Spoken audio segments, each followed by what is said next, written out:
রহমানির রহিম।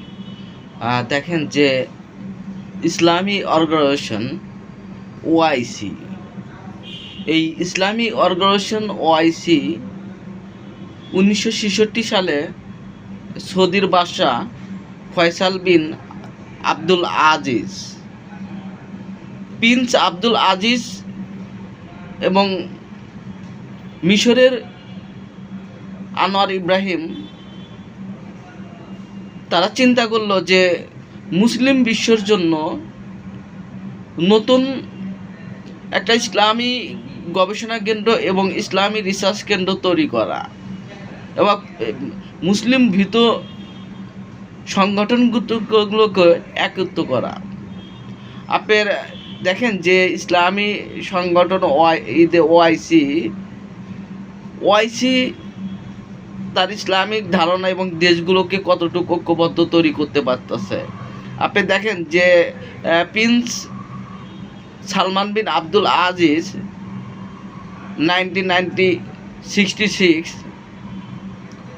ইসলামী রাষ্ট্রগুলোকে নিয়ে একটা বাহিনী করতে চাইছিল, যে বাহিনীর নেতৃত্ব দিবে সৌদি আরব এবং মিশর, অন্যদিকে দক্ষিণের নেতৃত্ব দিবে তুরস্ক এবং ইরান,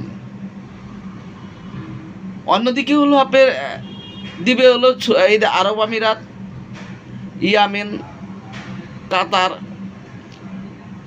তারা দিবে হলো আপনার মধ্যপ্রাচ্য, আপনার তার নেতৃত্ব দিবে। এখানে আপনি যদি দেখেন যে ন্যাটোতে যে আপনার ন্যাটো কি, ন্যাটো হলো এই যে ন্যাটোর অর্থ কি, ন্যাটোর এই যে সংবিধান ধারা কি, 7টা ধারা এবং রুলার্স রেগুলেশন 7 ধারার উপরে, যেমন ঐক্যবদ্ধ, নিয়ন্ত্রণ এবং লাস্ট 7 নম্বর ধারা যে আক্রমণ করো, অর্থাৎ তারা হলো তাদের বিপক্ষে যদি কেউ যায় তাকে আক্রমণ করো। ন্যাটোর যে ধারাগুলো যদি দেখেন যে ঐক্যবদ্ধ, সাময়িক, আপনার এই যে ভূরাজনীতিকের ক্ষেত্রে, তাহলে দেখেন যে এই ন্যাটোর আদলতে আর একটা আপনার বাহিনী তৈরি করছিল।